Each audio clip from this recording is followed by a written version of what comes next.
Cuando yo leí un poco de biología, descubrí que las decisiones que uno cree que uno toma no son de uno, sino que son biológicas. Cuando es arte hay una obra de arte especial que se vuelve algo que uno no puede comprender, pero que puedes percibir. Y es un poco inexplicable. Yo pienso que la tecnología es una extensión de nuestro cuerpo. Los ojos no son suficientes, los oídos no son suficientes, entonces los mejoramos.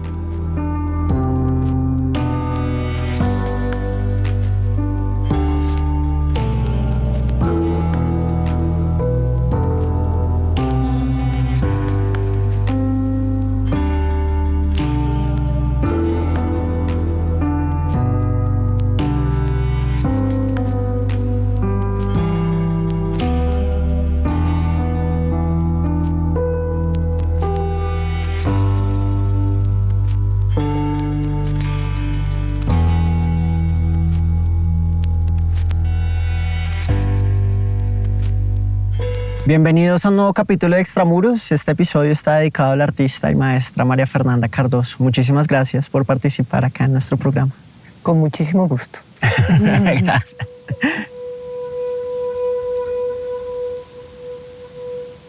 Principalmente un artista visual o plástico, puede ser que principalmente trabaja con la imagen, pero esa imagen puede comunicar otro tipo de informaciones. Pero también el arte ya dejó de ser exclusivamente plano, ¿no? De la pared, del dibujo, de la pintura o de la fotografía. El arte ahora es inmersivo, por ejemplo. Entonces tú vienes a mi exposición, es inmersiva, porque no solo estás mirando fotografías, no solo estás mirando videos, sino que estás sintiendo la escala de los videos de las arañas grandes, estás sintiendo la escala de las fotos, te sientes a contemplar, el piso vibra, como las arañas vibran, tú las sientes, o sea que tú las estás escuchando el lenguaje auditivo de arañas de 3 a 5 milímetros. Entonces, a mí lo que más me gustó de esta exposición es esa sensación que uno tiene y por eso es que me parece maravilloso haber logrado unir todos esos aspectos en vez de ser solo fotos, sino la totalidad.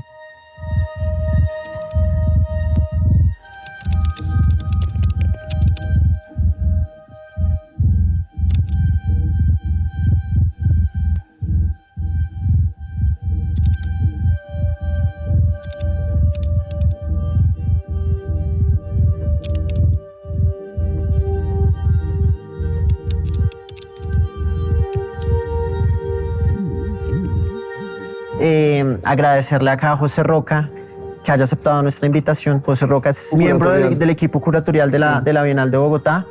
Y lo primero que te quería preguntar, que creo que es muy pertinente, es cómo se incorpora el trabajo de María Fernanda dentro de la temática general de esta Bienal. Bueno, la temática o el título más bien de la Bienal es Ensayos sobre la felicidad. Y entonces pensamos en diferentes formas de enfrentarnos a ese concepto. ¿Qué es ser feliz? ¿Cómo es la búsqueda de la felicidad? Pero no lo vemos como unos marcos, porque los marcos tienden a cerrar, sino más bien como unas líneas curatoriales, y yo lo diría como unas líneas de fuga, o sea, dejar que el tema se abra en vez de cerrarlo. Y dentro de eso, pues hay esta idea de que una de las manifestaciones de la felicidad es la seducción, es el apareamiento, es la posibilidad de trascender. Entonces, en ese sentido, pensamos que esta obra era muy pertinente, porque desde una mirada sobre lo no humano, plantea una reflexión sobre la performatividad, sobre la belleza, que es muy, muy, muy pertinente. Claro, tendemos a antropomorfizar todo, lo vemos como un juego de seducción, y es un juego de seducción, pero a una escala que nunca hemos visto.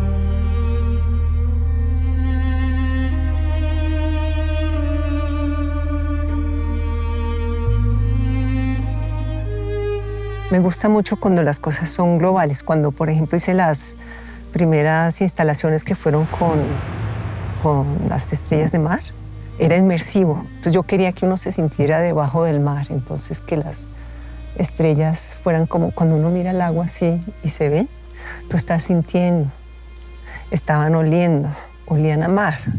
Eso comunica pertenencia, lugar, origen, ¿no? El color te da información, pero el color no solamente el color que aplica un artista de la paleta, sino todo este lenguaje que vemos. Está seco, está muerto. Está rojo, es un fruto maduro.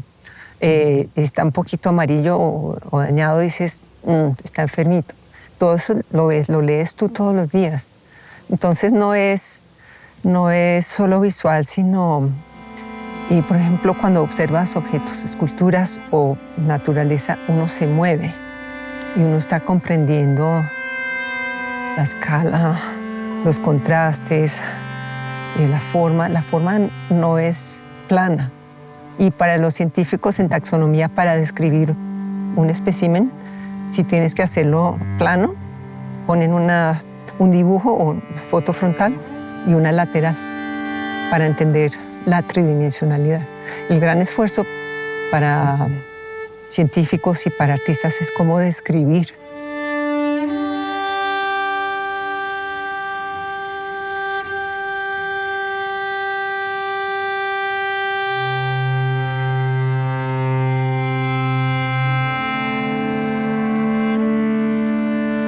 Y hablando de ciencia, el tener estas imágenes y este sonido es en sí mismo un logro tecnológico enorme, porque ella tuvo que trabajar con científicos, porque son tan pequeñas que tiene que ser una cámara en la cual cualquier movimiento no desenfoque, ¿no? Que para mantener el foco, pues es una cosa muy sofisticada que ella logró. En el video sí hay el fenómeno macro que si uno enfoca en él, no puede enfocar en ella. Ahí está, mira. ¿Ves? Sí. Y esa es la decisión que tomamos. A ella no la vamos a enfocar, solo a él.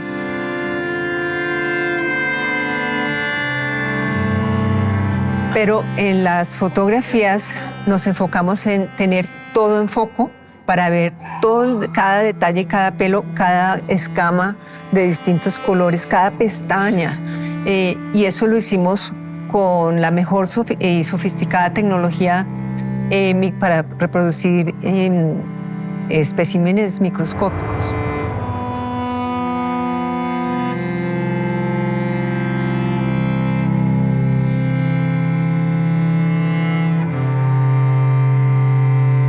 Si tú miras aquí el abdomen, puedes ver la cara y orejas de un animal. Yo veo como un conejo, con las orejas caídas. No, yo veo una corona, la verdad. Yo veo una reina y algo... Pero si estos son dos ojos, dos orejas. Un elefante un elefante. poco. Un elefante un poco. Y se llama Maratus elephans. Ok. Su apellido, elephants, tiene que ver con esa imagen.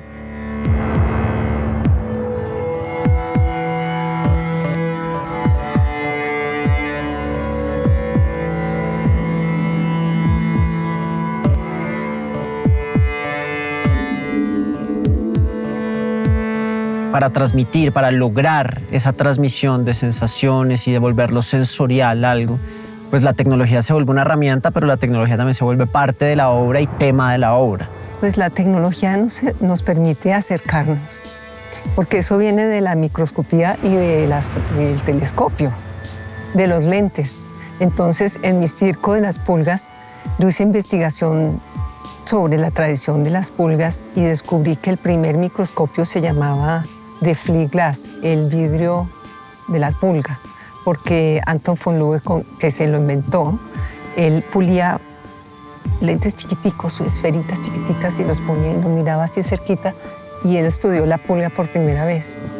Entonces, siempre ha estado esa cuestión de que la tecnología nos facilita conocer otros mundos.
Yo pienso que la tecnología es una extensión de nuestro cuerpo. Los ojos no son suficientes, los oídos no son suficientes, entonces los mejoramos. Entonces mejoremos, porque yo, por ejemplo, me gusta ver con precisión, quiero ver todo, las texturas, todo. Y eso nos facilita tener unas buenas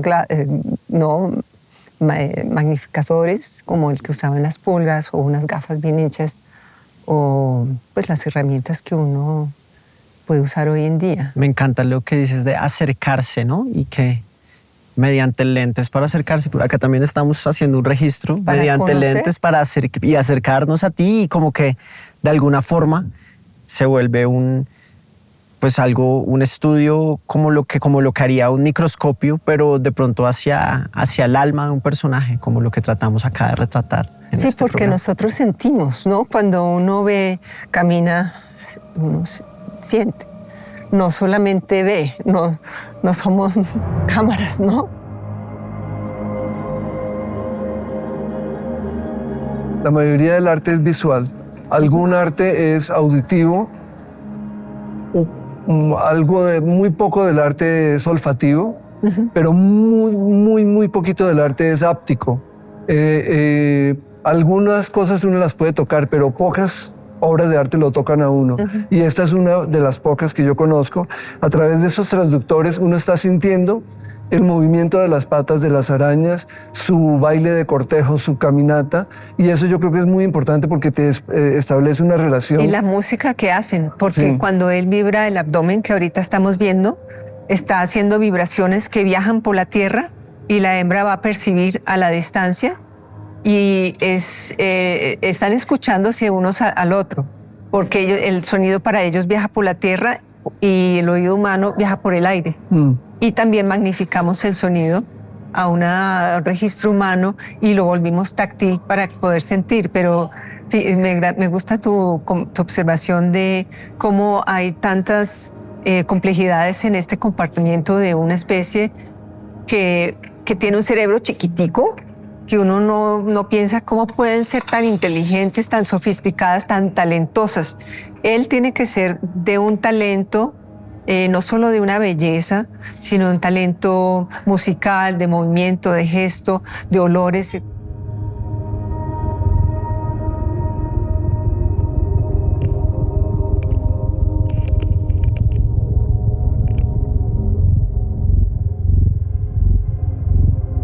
Si no hay un concepto poderoso detrás, la tecnología se convierte en simplemente un artefacto y un artificio y un deslumbre que muere sin nada que decir. Tendría un carácter o bien de entretenimiento, como los videos que uno ve en YouTube, o puramente científico, descriptivo, de archivo, para que quede pues esto registrado.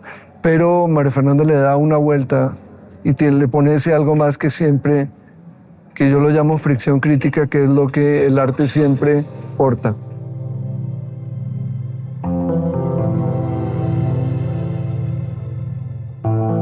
Esta es la única hembra en este show. Y ella no tiene que tener colores ni exhibirse, es más bien, tiene colores crípticos para camuflarse.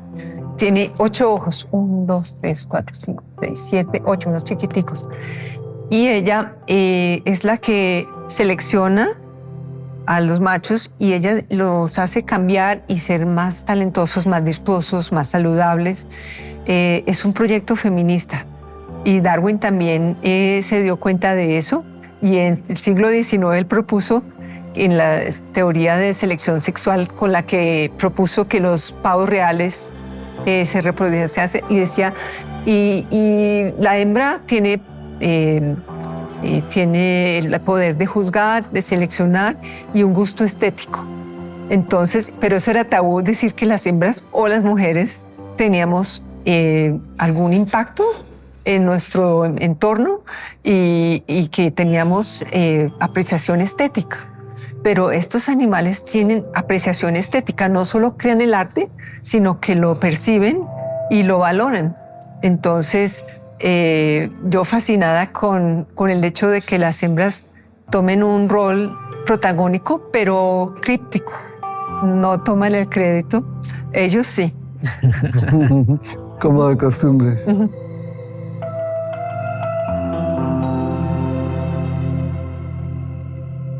Estamos cambiando las especies, estamos cambiando, en este caso, más extravagante, más visible, el color más atractivo. Está cambiando porque las hembras cada vez son más exigentes. El arte ya presente en la naturaleza de ellos de por sí. Arte abstracto, los abdómenes, ellos saben que los están exhibiendo deliberadamente. Los sacan y los exhiben y los mueven y llaman la atención y realmente son patrones geométricos y distintas frecuencias de luz, además de UV. Entonces ahí es una manera de comunicación y el arte también es. Pero ¿no crees que ahí también está un poco la seducción ahí presente en esa acción performática de encontrar de una araña? Este es el objetivo de su arte, porque el objetivo de de los machos de estas especies es poder copular con esta hembra y poder pasar sus genes a las siguientes generaciones. Y ella, como es tan exigente, ella juzga, ella es la que selecciona y ella es la que rechaza. Es un proyecto muy feminista porque las hembras son las que han hecho que ellos se esfuercen tanto y que tengan que ser talentosos, virtuosos y coquetos. Entonces, es un lenguaje que se ha desarrollado entre machos y hembras y que ha creado todo lo que es extravagante y hermoso en nuestra vida. Por ejemplo, las flores. Ellos también es reproducción sexual. Entonces, hay muchas cosas que no pensamos, pero son obvias. Las flores es un proceso de seducción para poder reproducirse y crear semillas para las siguientes generaciones.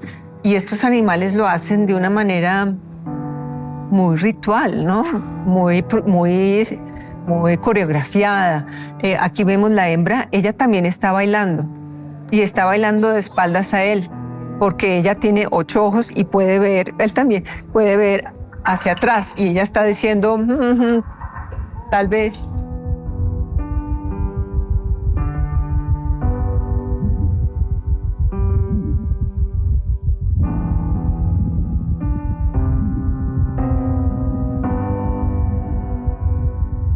Es evidente que los movimientos no son los movimientos de una araña preparándose, por ejemplo, para atacar una presa. Son unos movimientos que podríamos decir gratuitos. ¿Por qué hace todo ese bailecito elaborado? Es porque hay, claro, no es gratuito, hay porque la seducción, como dice María Fernanda, así como alimentarse es asegurar su supervivencia, seducir también lo es. Porque sí, el objetivo de la reproducción sexual, que es la teoría de selección de Darwin, que complementó su teoría de selección natural, que todos conocemos, que es el que pueda sobrevivir y pasar a la siguiente generación, el que sobreviva mejor, el más adaptado, el más fuerte, el más camuflado. Pero él no podía explicar por qué los pavos reales eran tan extravagantes que se hacían vulnerables a que un tigre viniera y se los comiera. No podía explicar. Y finalmente, con mucha observación, él dijo: esto funciona de una manera distinta a la selección natural, esto es la selección sexual, y lo que dices tú, el arte realmente es algo que parece que no es necesario, pero es esencial para poder seguir existiendo en la naturaleza. Y yo los llamo a ellos artistas, claro, porque yo no veo nada que sea inferior a los humanos. Hay lenguaje visual, hay también sonoro, también de olores, hay conciencia. Es increíble, ¿no? Parece que tuviera una araña en sí misma, como la imagen de sí mismo en el abdomen. Sí, eso es lo que el ojo humano y el cerebro humano interpreta como ¿quién sabe cómo lo verán ellos?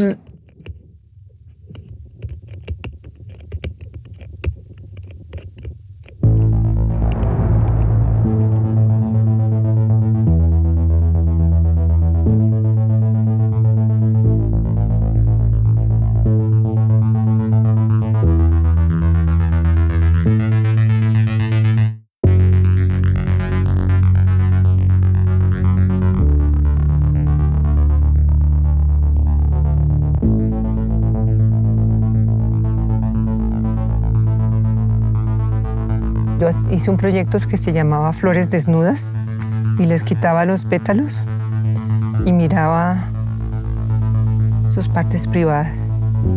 Y las fotografiaba con la misma técnica que hice las arañas, que se llama photostacking. Mucho menos potente, pero suficiente. Pero ahí ves el pistilo y los estambres son los amarillitos. Hay una hembra y hay muchos estambres machos. Y ahí está el polen.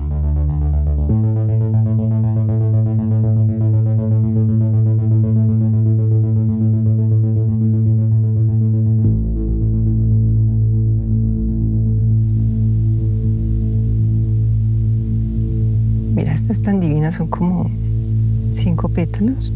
Y aquí cuando ya son maduras han cambiado. Oye, ¿no has visto que no has encontrado en acercarte y acercarte y acercarte hacia lo más micro, hacia lo más pequeño? Uno encuentra un patrón que se repite en todo y en todo y en lo más grande. Claro. Y eso no puede ser lo más cercano quizás a una idea de ser superior o Dios, ese patrón. No, eso son puras leyes de la física. Okay. Es que a mí siempre me ha intrigado mucho la morfología. Por ejemplo, cuando era niña hice una tarea que era un herbario describiendo las distintas formas de las hojas de las plantas. Y les tenía los nombres y todo. Entonces yo aprendí y por qué unas tienen picos y otras no, y otras son gordas y otras flacas. Cuando ves una flor, dice, ¿por qué esta tiene 5? Mira, este también tiene 5 puntas. Y hay muchas cosas como las estrellas tienen 5 puntas. ¿Y sabes quién tiene 5 puntas? Nosotros. Tenemos 5 extremidades. Y entonces uno dice, ¿pero por qué? Pero hay razones como muy lógicas. Por ejemplo, la simetría bilateral, que la usamos mucho en la naturaleza, es porque los genes solo tienen que hacer la mitad del código que tienen que hacer. Hacen el de la mitad y ellos se replica. Entonces es muy útil, ¿no? Y, por ejemplo, sí, y eso lo ves en todas las escalas y los fractales. Por ejemplo, descubrimos que es una repetición de la misma forma desde lo más chiquito hasta gigante y es idéntico y no cambia.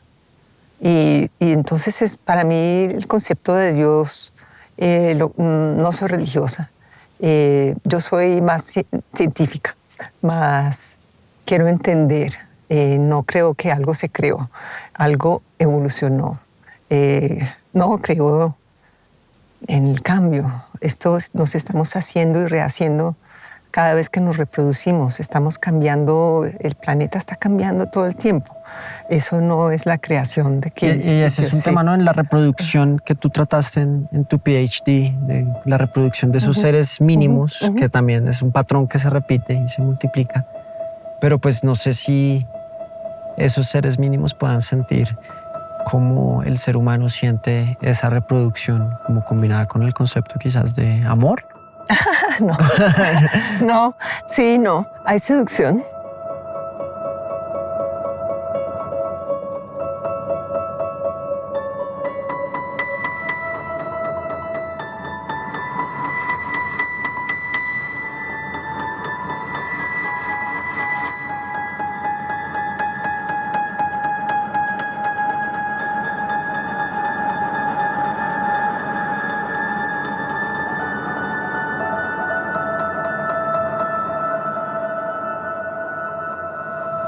Sí, no pienso que nos podemos comparar. Los humanos somos menos complejos. Menos complejos. Mucho menos complejos que muchas de las cosas que están sucediendo alrededor. Somos bastante simples. Eso fue lo que descubrí. Y mientras más chiquito, más extravagante y más complejo. Y uno dice, ¿pero por qué? Ay, mira. Van a copular. ¿Ves 2 libélulas? Bellísimo. ¿Ves la colita azul es el macho? Y él la agarra, él tiene unas pinzas, la agarra desde acá y luego hace como un corazoncito, una forma de corazoncito y la fertiliza. Pero ellos lo hacen más como, mira, ahí está tratando de acercarse a ella, le dobla. Y ellos son más como coerción. Hay la coerción en la naturaleza.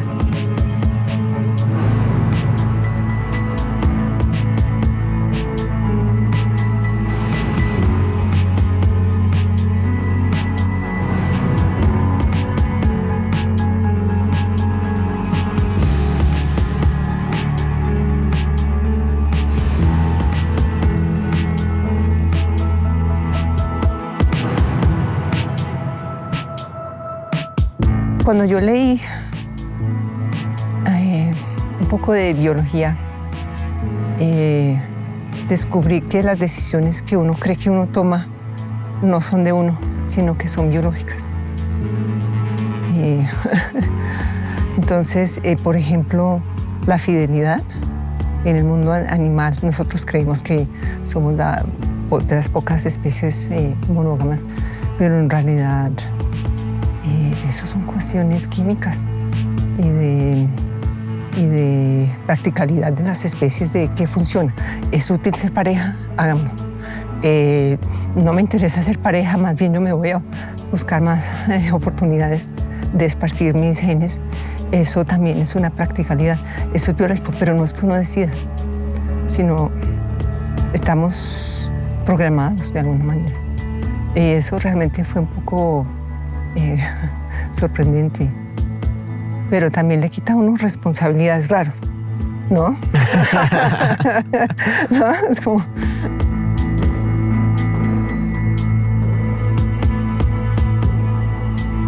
Con María Fernanda hablábamos fuera de cámara también que quizás esto era un encuentro, este espacio, un encuentro con otro mundo, ¿no? Y me parece que en este caso tanto el artista como su trabajo pues sirve de ventana, ¿no? Y esa ventana pues también, así sea uno ver otro mundo, también nos sirve para vernos a nosotros mismos. A mí me parece que la posibilidad de ver un mundo paralelo y estar ahí discretamente sintiendo y observando a la misma escala. Esto lo hicimos que fuera escala humana, que los ojos te miraran a los ojos, que estuviéramos en el mismo espacio. Me parece que es un primer contacto entre dos especies, porque aquí, por ejemplo, en Colombia nadie ha visto estas arañas del paraíso, yo las llamo. Son las maratus de Australia, las maratus jumping spiders, que son saltarinas. Entonces, me parece primero que hay ese elemento de novedad, de sorpresa, de asombro. Y también me recuerda un poco lo que se habla de la ciencia y la tecnología. Y yo digo que el arte y la ciencia, su rol es, y la tecnología también, es hacer visible lo invisible. Esto es casi invisible. Se llama Pavonis y me gusta mucho. Parece un tejido.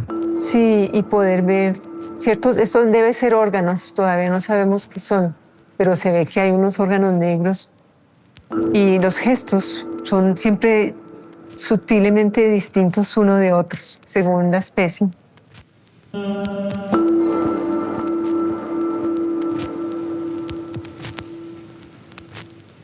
Las obras cargan algo más allá de lo que físicamente contienen. Claro, son más de lo que son. Pero eso es cuando es arte, como cuando es arte, hay una obra de arte especial que se vuelve algo que uno no puede comprender, pero que puedes percibir. Y es un poco inexplicable o inefable, ¿no? Y cómo describes la emoción que sientes. Y hay muchos niveles intelectuales, pero también afectivos. Y también cada persona, la persona completa la obra. Como la persona percibe la obra, la está completando. La obra sola no comunica.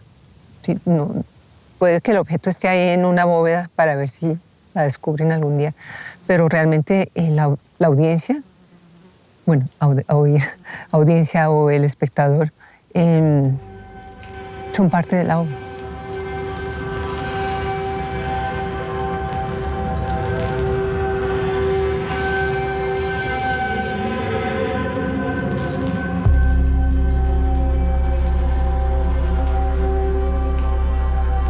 ¿Cómo la obra se completa? Solamente hasta que haya un público que la contemple, que se analice y que sea testigo de su propia transformación al observarla, ¿no? Yo pienso que eso es la definición del arte. El arte tiene que ser comunicación, no funciona si está encerrado. Y cuando digo encerrado, pues claro que siempre está abierto porque siempre se exhibe, pero a veces se exhibe para un público que ya en cierto modo sabe qué es lo que va a ver, que es el público del arte, ¿no? Los que estamos metidos en esto desde hace tanto tiempo, vemos que siempre el público aquí en Nueva York y en Australia es como parecido, son las personas que están interesadas en el arte, pero el reto de un evento y un evento de ciudad como la Bienal es poder llegar a un público que no está acostumbrado o al consumo cultural y mucho menos al del arte y mucho menos aún al arte contemporáneo. Y que entren, y esta es una forma de hacerlo entrar, y estoy seguro que el que tiene esta experiencia aquí, de pronto se sacude esos prejuicios que tiene de que el arte es algo aburrido, o que no entiende, o inaccesible, y seguramente de aquí podrán visitar otras sedes de la Bienal que tienen obras que de pronto tienen un corte diferente, porque María Fernanda también maneja ella misma la seducción del color, o sea, es una maestría en el trabajo, digamos, de la imagen, y mucho humor.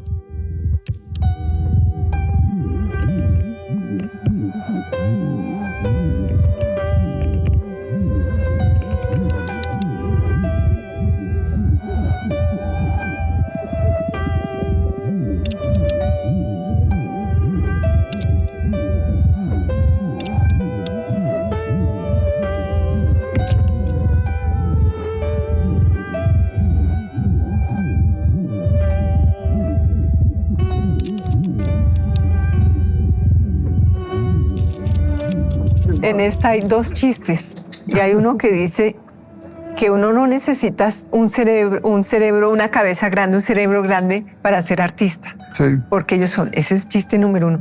Y el otro es que estos son los orígenes del arte, que no es tan chiste, sino es en serio, la verdad, porque mi conclusión, habiendo conocido estos artistas australianitos, es que el arte tiene un origen biológico y es un lenguaje que por eso puede comunicar con todo el mundo. Cuando yo trabajo con animales, es universal. Claro. Todo el mundo ha visto y ha sentido y ha temido una araña. Y ha tenido relaciones con arañas. Esa experiencia ya está en el cuerpo y en la mente de la audiencia. Entonces, pero aquí les transforma este estereotipo de tenerles miedo, de aquí que matarlas, echarles el insecticida, y les hace sorprender y, por ejemplo, darse cuenta de que uno puede estar matando este talento.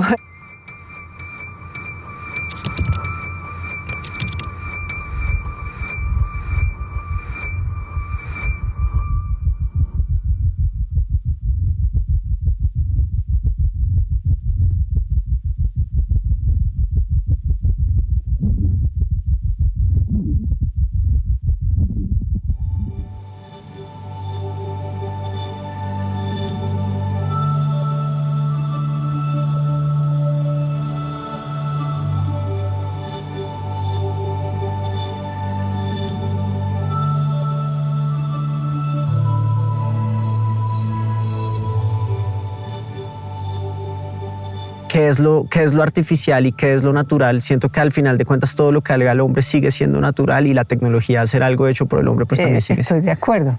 Es un subproducto de nuestra actividad y extensión de nuestras habilidades y de nuestras necesidades. Si necesitamos algo duro, tal vez descubrimos cómo fundir el metal.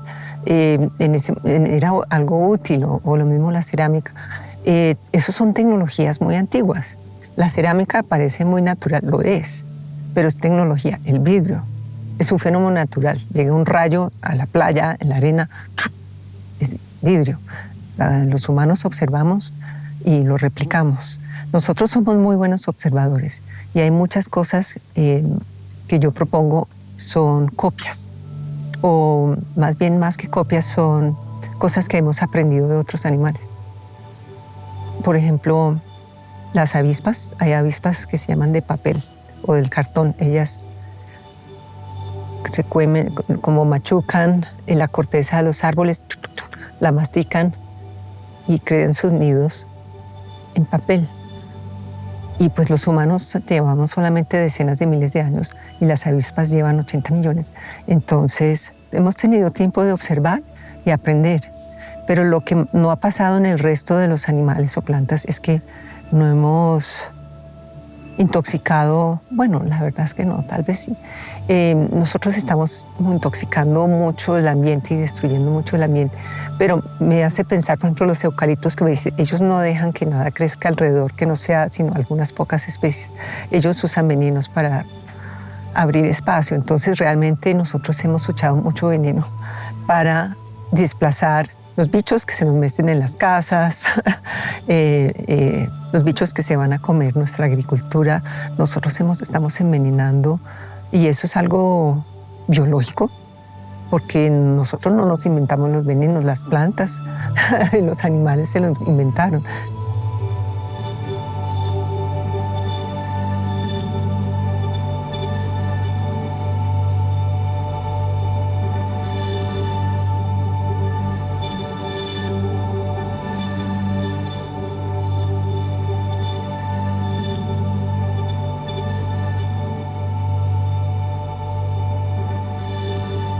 Los chimpancés tienen conflictos y son muy bravos y guerreros y se matan y se comen entre unos a otros también. Ellos son muy violentos. Y nosotros los humanos, hay humanos divinos, suaves, y hay humanos que son violentos. Y los bonobos, que son nuestros parientes también, los chimpancés, los bonobos, es hacer el amor y no la guerra. Y se consienten y se la pasan copulando y se ayudan unos entre otros y son increíbles, divinos. Y no sé por qué no salimos todos como los bonobos, pero somos también una gran diversidad. Pero eso son cuestiones biológicas, porque se han evolucionado así.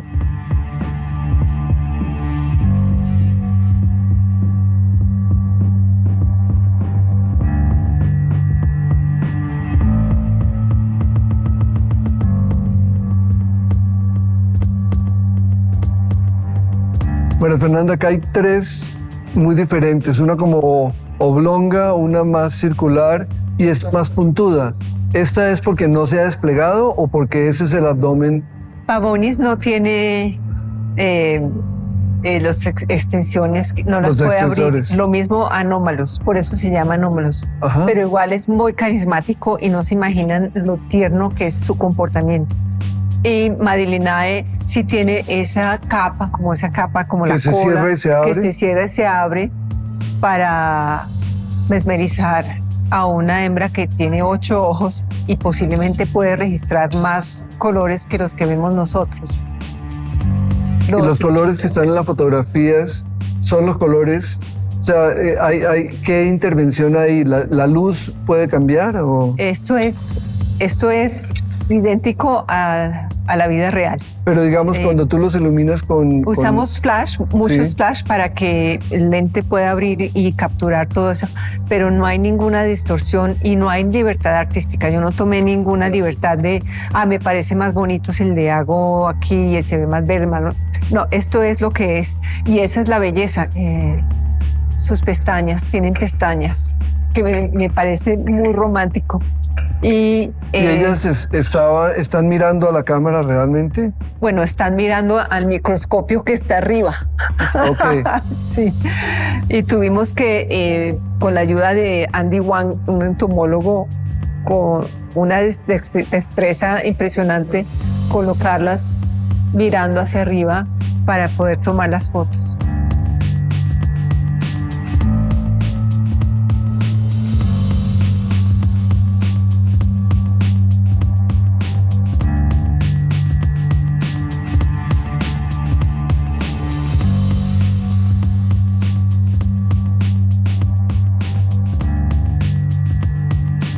O sea, lo tuyo es como siempre acercarse, ¿no? En ese afán de ver hacia lo pequeño, de ver con el microscopio, de ver, es como acercarse. Y cuando descubrir también. Pero cuando uno ve a la gente acá, también se está acercando, ¿no? Es como invitar al detalle. Sí, sí, sí. Y es otra forma de enfrentarse a la imagen diferente a la del scrolling que nos está gobernando hoy en día, ¿no?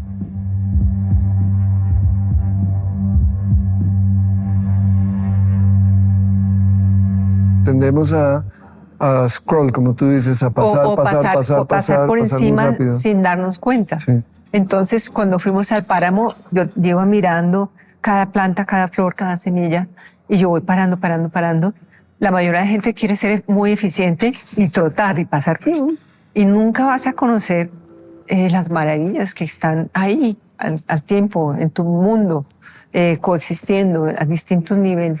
Entonces, si es mi trabajo tiene mucho que ver con la observación.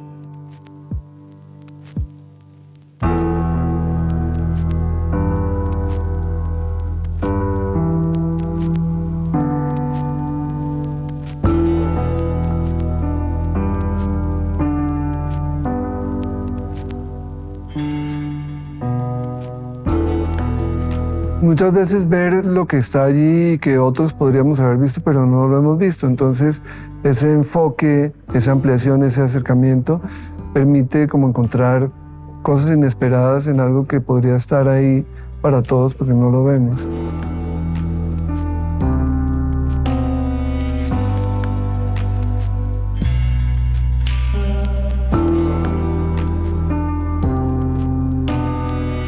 Y yo me siento un poco como si yo tuviera 6 o 7 años y cuando yo encuentro algo novedoso que me sorprende, es ese entusiasmo que yo uso para poder compartir. Me motiva para decir, bueno, yo quiero que otras personas sientan esta sorpresa. Esto es maravilloso.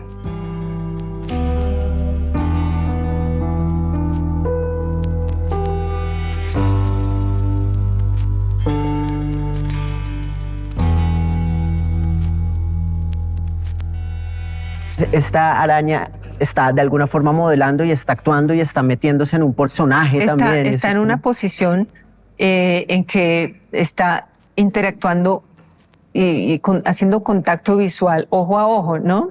Y esto es muy deliberado. Y eso nunca va a suceder en la naturaleza. Cuando yo trabajé con las arañas, uno miran para arriba y me ven. Pero nunca vas a poderle ver la cara, los ojos. Y entonces yo me siento partícipe que me siento observada. Ojalá que la gente lo sienta, ¿no?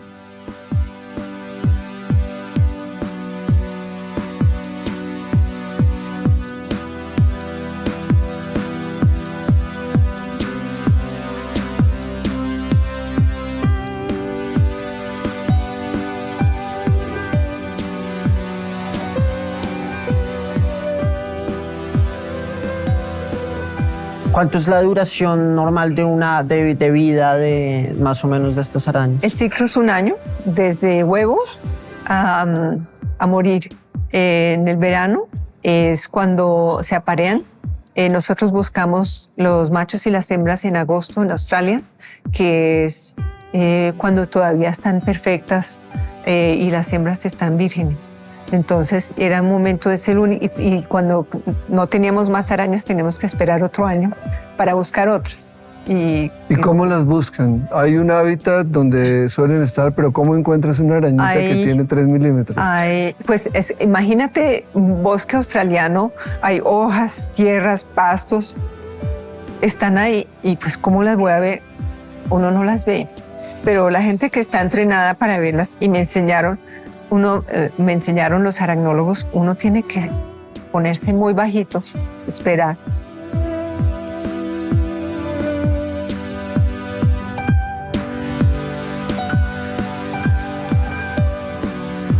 Ahora que hablas de los aracnólogos, creo que es importante y pertinente hablar del carácter colaborativo que hay en todas estas producciones de tu trabajo, en el cual pues sí hay una cabeza, que eres tú, pero pues también hay un montón de manos que colaboran y que desde su lado pues aportan.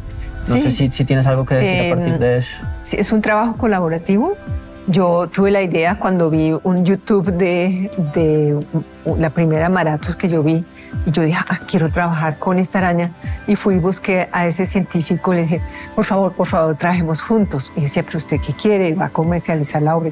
No, tranquilo, solo la quiero filmar grande y poderla proyectar grande. Y ese fue mi primer video y mis primeras fotos.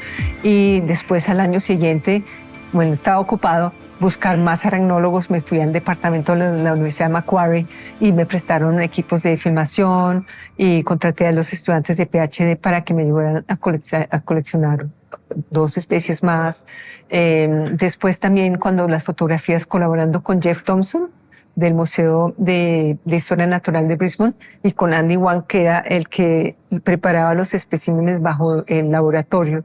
Y ellos tenían el equipo que lo alquilé gracias a una beca, el único en Australia que podía tomar todas esas fotos para tener esa precisión de nitidez.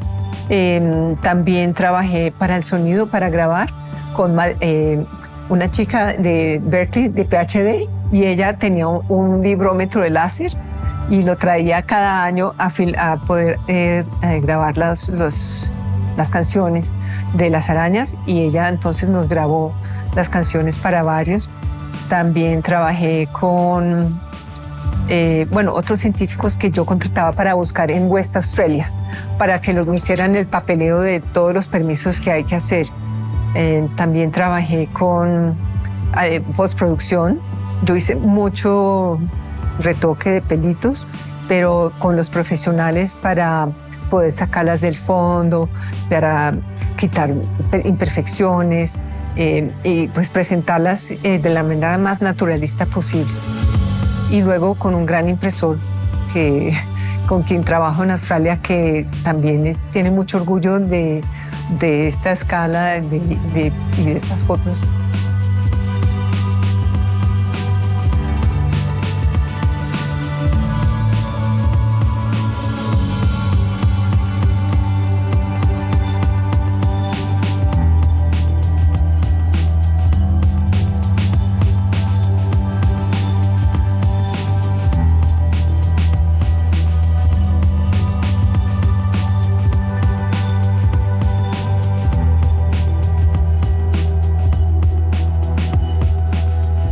Trabajar en equipo te da la posibilidad de hacer cosas más grandes. Si yo me quedo en mi estudio trabajando con mis manos, voy a hacer esto, ¿no? Entonces, sí, hay una libertad de poder colaborar, y cada persona tiene su especialidad y algo que contribuir.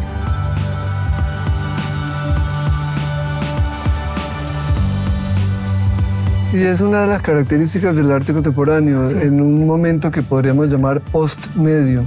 Antes los artistas se definían por el medio. Yo soy pintor, yo soy escultor, yo soy grabador, soy dibujante, soy fotógrafo. Pero ahora, en este momento post-medio, aunque algunos probablemente sigan definiéndose a partir del medio, es la obra la que dice el medio. Esta obra dice: yo necesito... Sí. Investigadores, necesito un tipo que tenga un microscopio, necesito alguien que sepa ampliar de esa manera. Es la obra la que dice qué hay que hacer allí, y no voy a hacer una fotografía, punto. Y yo conecto, viene de la obra también. Y yo conecto todas esas cosas y busco los recursos para hacerlo. Entonces, aplicar a becas es parte del proceso. La gestión, ¿no? La Muy gestión. importante. Y yo nunca voy a parar de lograr o de buscar esos logros.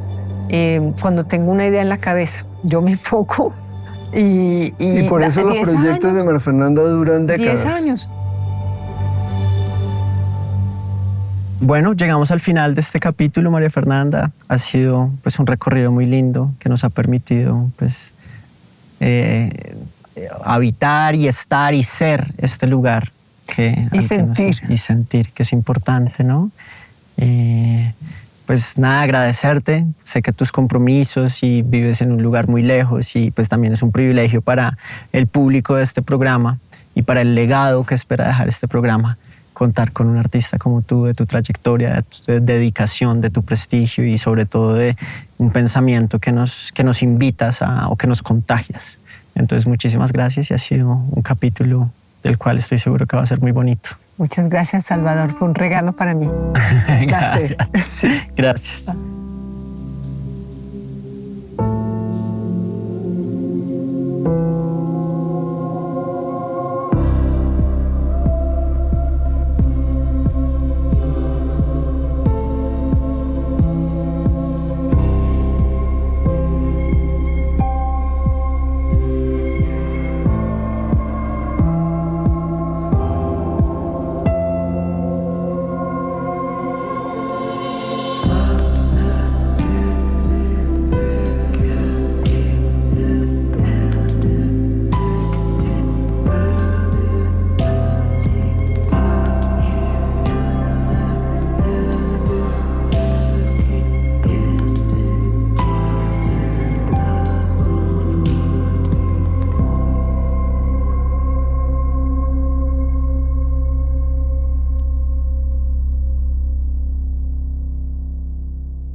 Señal Colombia, la señal de la paz.